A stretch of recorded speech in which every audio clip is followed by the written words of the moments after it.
সুপ্রিয় দর্শক, জিপিএইচ ইস্পাত বিএসএমএমইউ এটুআই করোনা হেল্পলাইন অনুষ্ঠানে আপনাদের সবাইকে আমন্ত্রণ জানাচ্ছি। আমি তানজিয়া জুথি। দর্শক, করোনার চলমান সংকটকালে বিভিন্ন রোগের চিকিৎসা পরামর্শ এবং করোনা নিয়ে আপনাদের নানান প্রশ্নের উত্তর দিতে আমাদের বিশেষ আয়োজন করোনা হেল্পলাইন। এই অনুষ্ঠানে প্রতিদিনই আমাদের সঙ্গে থাকেন বঙ্গবন্ধু শেখ মুজিব মেডিকেল বিশ্ববিদ্যালয়ের একজন বিশেষজ্ঞ চিকিৎসক। আজও রয়েছেন বঙ্গবন্ধু শেখ মুজিব মেডিকেল বিশ্ববিদ্যালয়ে শিশু নেফ্রোলজি বিভাগের চেয়ারম্যান অধ্যাপক ডক্টর রঞ্জিত রঞ্জন রায়। দর্শক, জানিয়ে রাখছি আপনাদের মতামত, অভিযোগ, প্রশ্ন শোনার জন্য আরটিভি টেলিফোন, ফেসবুক, মেসেঞ্জার আছে অবারিত। বিস্তারিত দেখুন স্ক্রলে এবং স্ক্রিনে। বিএসএমএমইউ থেকে বিশেষজ্ঞ সেবা পেতে সকাল 9টা থেকে দুপুর 2টা পর্যন্ত ফোন করুন 0961167777 নম্বরে। দর্শক, অনুষ্ঠানটি সম্প্রচারিত হচ্ছে জিপিএইচ ইস্পাতের সৌজন্যে। যাচ্ছি মূল আলোচনায়। আমি প্রথমেই অধ্যাপক ডাক্তার রঞ্জিত রঞ্জন রায় স্যার, আপনাকে স্বাগত জানাচ্ছি আজকের করোনা হেল্পলাইন অনুষ্ঠানে। স্যার, প্রথমেই যে বিষয়টি নিয়ে আলোচনা করতে চাই যে গোটা বিশ্বকে চেপে ধরছে করোনা ভাইরাস।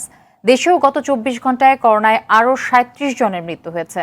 শনাক্ত হয়েছেন আরও 1799 জন রোগী। দেশে করোনায় মৃত্যুর হার বাড়ছে সংক্রমণ। স্যার, আপনার কাছে আমি জানতে চাইব যে করোনার দ্বিতীয় ওয়েভে ভাইরাসটি কি আরো শক্তিশালী রূপে ফিরে আসছে আমাদের মাঝে?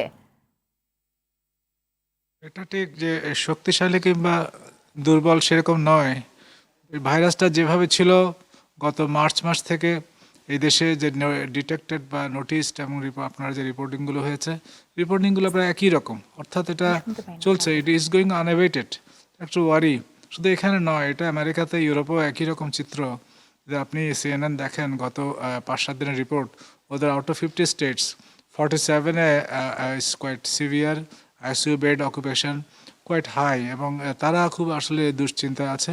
একই রকম পরিস্থিতি আমাদের এখানেও, অনেকগুলো আইসিইউ বেড, ওদের অর্ধেক আইসিইউ বেডে কিন্তু সব করোনার রোগী, করোনা নিউমোনিয়া ভর্তি। আমাদের এখানেও পরিস্থিতি কিছুটা ওরকমই। সুতরাং ওই দ্বিতীয় ওয়েভ বলেন আর প্রথম ওয়েভের কন্টিনিউশন বলেন, যাই বলেন না কেন, তা আমরা এটা শেষ করতে ঠিক পারলাম না। যে আমরা ডিসেম্বর ডিটেকশন, নভেম্বর মার্চ থেকে আমাদের যে শুরু, আজকে আরেকটা ডিসেম্বর এসছে, এটা শেষ করতে পারে, এটা একটা ওয়ারির অবশ্যই আছে। কিন্তু ওয়ারিতে কাজ কি হবে? কাজ করতে হবে যেটা মানুষের স্বাস্থ্য সচেতনতা, মাস্ক পরা, ভ্যাকসিন না আসা পর্যন্ত আগামী মাস থেকে হয়তো এখানেও দেওয়া শুরু হবে। আপনারা জানেন যে ইংল্যান্ডে দিয়েছেন, আমেরিকাতেও দেওয়া শুরু হয়েছে, অন্যরাও দেওয়ার প্রিপারেশন নিয়ে আছে, আমরাও দেওয়ার প্রতিযোগিতা আছি। সুতরাং সব কিছু মিলিয়ে ভাইরাস শক্তিশালী হলেও কি দুর্বল হলেও আমরা আসলে পাবলিক হেলথ পয়েন্ট অফ ভিউতে ওয়ারিড, এবং মানুষের কাছে বারবার অ্যাপিল করে যাব যে আপনারা মাস্ক পরবেন, ডিস্টেন্স মেনটেন করবেন, কাজে যেতে হবে, অর্থনৈতিক একটা বিষয় রয়ে গেছে, এবং হাত ধোয়া, এগুলো পসিবল, কিন্তু অনেক ইচ্ছা করে যতটুকু সম্ভব ততটুকু করছেন না।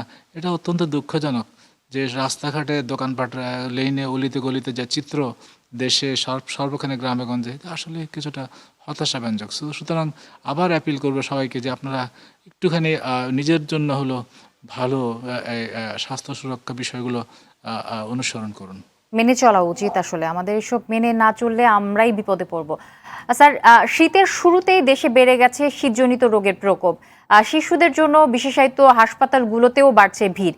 এ সময়টায় কি ধরনের রোগের সম্ভাবনা বেশি থাকে? করোনাকালে শিশুদের এই রোগগুলো কতটুকু ভয়াবহ হতে পারে সে বিষয়ে যদি দর্শকদের জানাতেন।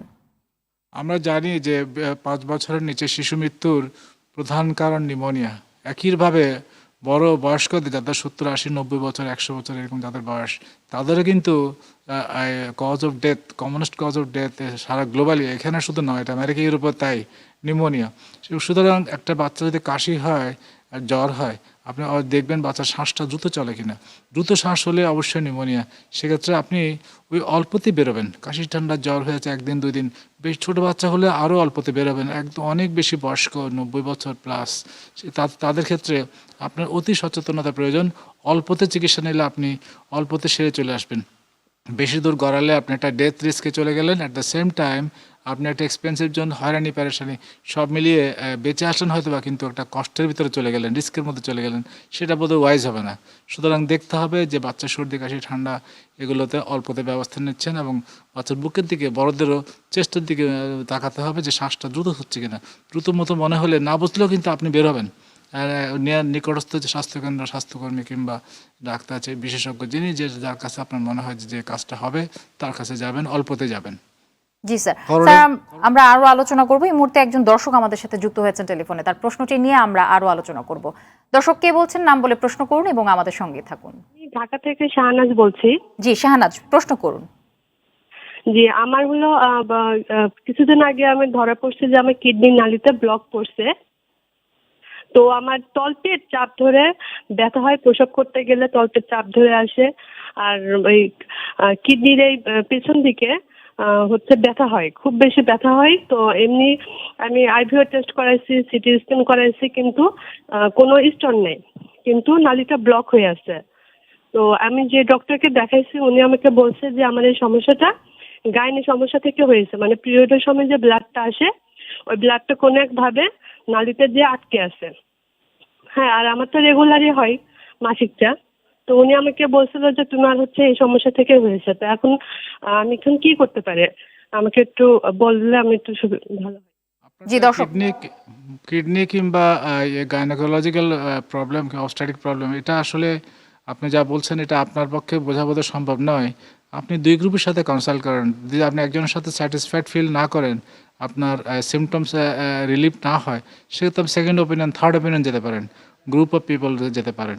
সুতরাং ওই সমস্যাটা আপনি শুনেই শুধু বলে দিলাম পিঠে আপনার ব্যথা, পিছনে ব্যথা, সেটা আপনার গাইনোকোলজিক্যাল কিংবা কিডনির, ওভাবে বলাটা বোধহয় ওয়াইজ হবে না। এটা দেখে হাত দিয়ে ধরে আসলে ব্যথাটা কোথায়, মাসেলে নাকি আপনার অ্যাবডোমেনে, পেটে, নাকি ওই যে গাইনোকোলজিক্যাল যে অর্গানগুলো ওখানে, কিডনির ব্যথা যেখানে হয় সেটা হচ্ছে এর পিছনে, যে পিছনের হাড়ের নিচে যে অংশটুকু নরম, বা হাড় দুটো হাড়ের মাঝখানে যে নরম জায়গাটুকু আছে আমরা বলি এটা রিজন, লাম্বার রিজন, ওখানে ব্যথা হলে এটা রেনাল পেইন। যেহেতু আপনাকে একজন অলরেডি গাইনির কথা বলছে, আপনি ওনার সাথে অথবা অন্য একজনের সাথে কন্ট্যাক্টে থাকুন। এটার সাথে বোধহয় করোনার খুব একটা সম্পর্ক নেই। শাহনাজ নিশ্চয়ই আপনার প্রশ্নের উত্তরটি পেয়ে গেছেন। স্যার এই মুহূর্তে আরো একজন দর্শক আমাদের সাথে টেলিফোনে যুক্ত হয়েছেন, তার প্রশ্নটি নিব। দর্শক কে বলছেন নাম বলে প্রশ্ন করুন। আসসালামু আলাইকুম। ওয়ালাইকুম আমি আসসালাম। শিফা পঞ্চগড় থেকে বলছি। জি বলুন। হ্যাঁ, আমার এবং আমার মায়ের আমরা একসঙ্গেই করোনা পজিটিভ ছিলাম। গত 7 তারিখে নেগেটিভ রেজাল্ট আসে। এরপর থেকে আমার মায়ের প্রেশার কমতেছে না, অল টাইম হাই প্রেশারে থাকে। উনি সকালে অ্যাবিটিস খান এবং রাতে বেটালক এক্সআর। তো এটা কি কন্টিনিউ করবে নাকি কিভাবে, এটা একটা। আর 2 হচ্ছে আমি একটা প্রাইভেট ব্যাংকে জব করি। আমার ক্ষেত্রে প্রবলেম হচ্ছে আমি দুপুর পর্যন্ত ভালো থাকি, বাট আস্তে আস্তে আমার দুপুরের পর কথা বলতে ইচ্ছে করে না, মুড অফ হয়ে যায়, মেজাজ খুব খিটখিটে। এটা কি করোনার লক্ষণ নাকি আমার মেন্টাল কোনো প্রবলেম, এটা জানতে চাচ্ছি। জি আমাদের সঙ্গে থাকুন। জি স্যার। আপনার মায়ের প্রেশার ওষুধটা বাড়াতে হবে। উনি বেটালক রাতে খান, সকালে একটা অন্য ওষুধ খান।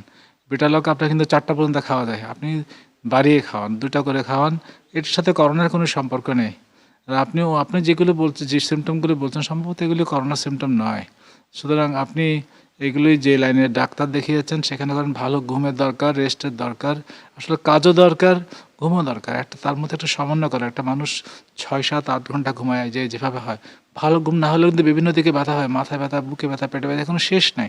সুতরাং আপনি ওই ভালো ঘুমোচ্ছেন এটা নিশ্চিত করবেন এবং কাজ করবেন। সারাদিন পরিশ্রম করলে মানুষের ভালো ঘুম হয়। টায়ার্ড থাকলে আসলে চিন্তা করার সুযোগ থাকে না। স্যার ভালো ঘুমায়। স্যার উনি কিন্তু বলেছেন যে উনি ওনার মা এবং উনি করোনা পজিটিভ থেকে নেগেটিভ হয়েছেন, কিন্তু তার পরবর্তী থেকে তার এই প্রবলেমগুলো হচ্ছে। তার মানে এখন সে কি করবে? সে তার মেজাজ আসলে খিটখিটে হয়ে যায়, আরো বেশ কিছু সিমটমের কথা বলছে। সেক্ষেত্রে কি করতে পারেন উনি? সেটা মনে হয় এই সিমটমগুলো আপনি ওয়েট করলে আপনি হয়তো চলে যাবে। পোস্ট করোনা একটুখানি এরকম ফ্যাটিক, একটুখানি যেগুলো বলছেন আপনি, নানা রকম সিমটম, বেগ ডেফিনেট কোনো অর্গানের দিকে পয়েন্ট করে নয়। সুতরাং এগুলো বোধহয় চলে যাবে। আপনি একটুখানি রেস্ট করুন, একটু রিল্যাক্স থাকেন, কাজে ব্যস্ত থাকেন, তাহলে বোধহয় এই সিমটমগুলো আপনি চলে যাবে। করোনাতে পরে একটা 40% 50% একটা মানসিক এরকম এই ধরনের নানা রকম সমস্যা হয়। আসলে সিরিয়াস কোনো সমস্যা মনে হলে আপনি একজন মেডিসিন বিশেষজ্ঞ দেখাবেন। জি ধন্যবাদ। এই মুহূর্তে আরো একজন দর্শক আমাদের সাথে যুক্ত হয়েছেন। দর্শক কে বলছেন নাম বলে প্রশ্ন করুন। আচ্ছা, আমি নুসরাত জাহান শাম্মী বলছি ভোলা থেকে। জি প্রশ্ন করুন। আমার বাচ্চার বয়স 2 মাস। তো ও হচ্ছে প্রথম 1 মাস খুব ভালোই পায়খানা করতো, কোনো সমস্যা ছিল না।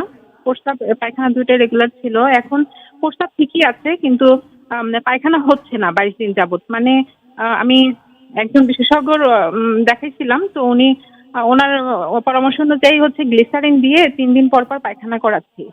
কিন্তু এটা তো মানে বেশ সলিউশন মনে হচ্ছে না। এখন কি করব?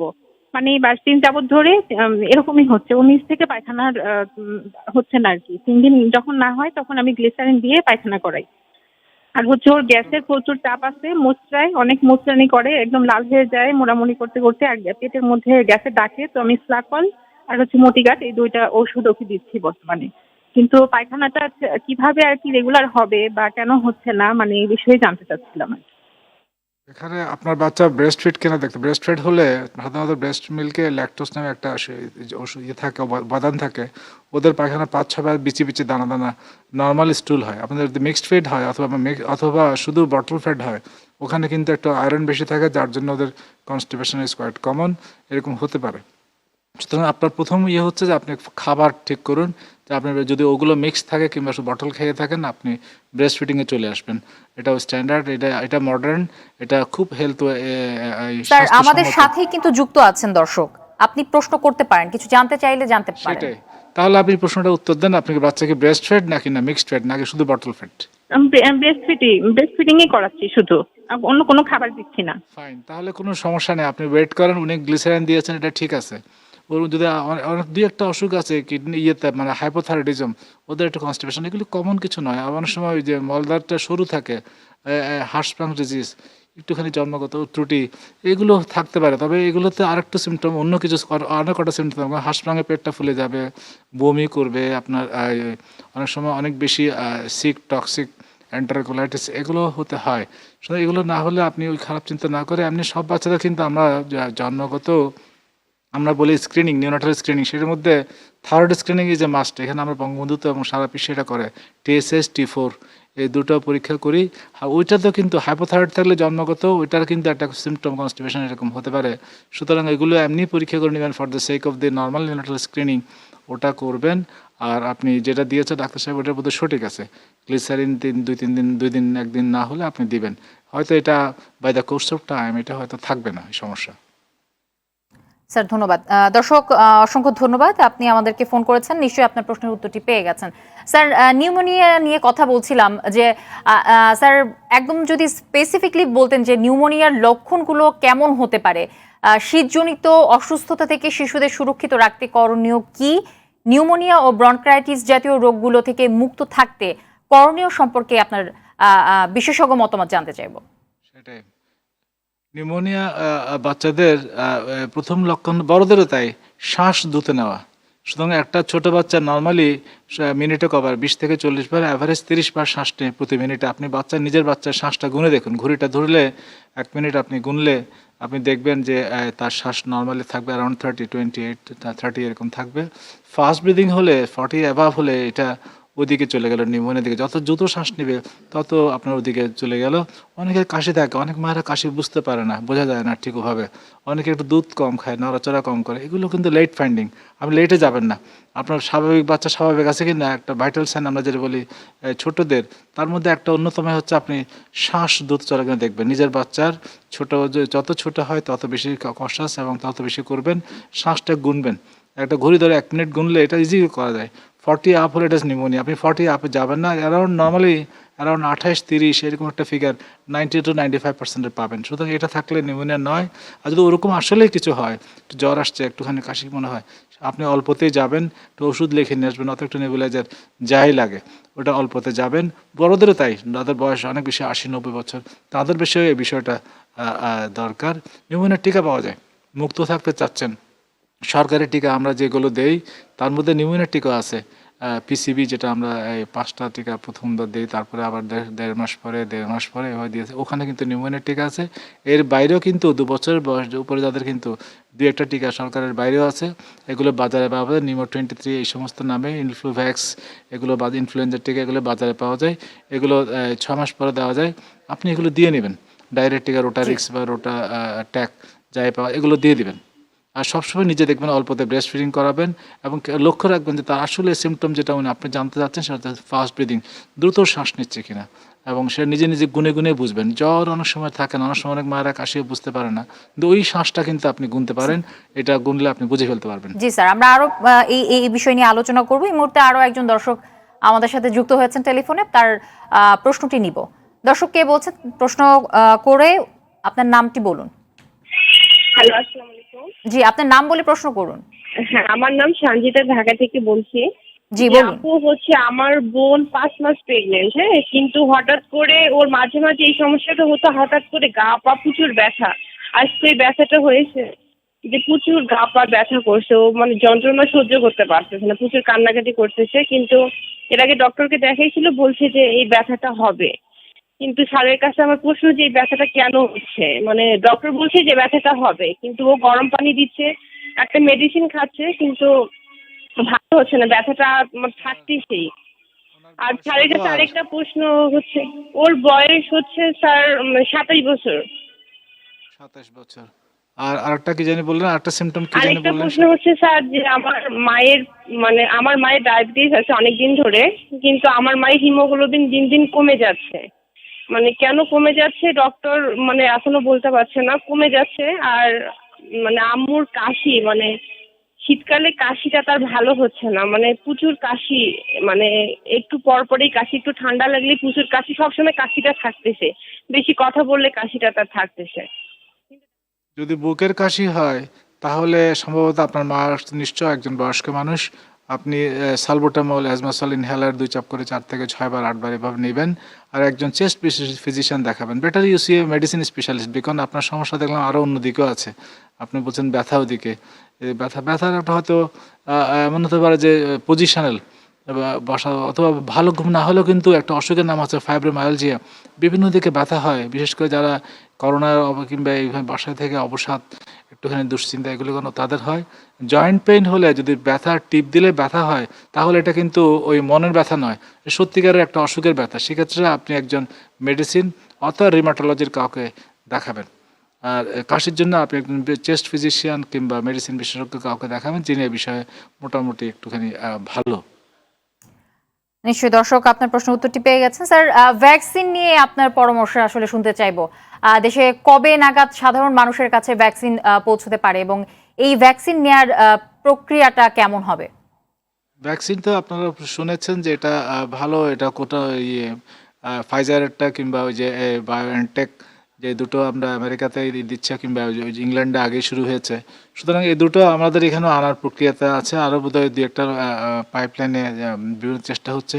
আমরা আশা করছি আগামী মাসে পাবো। এটা যারা নীতি নির্ধারক ওনারাই ভালো তো বলতে পারবেন। তবে দাম পড়ছে $20 থেকে $30, অর্থাৎ আমাদের টাকা প্রায় 1,000-2,000-2,500 টাকা এরকম হয়তো হবে। এটা খুব বেশি এক্সপেন্সিভ হবে নয়, হয়তো বা নয়।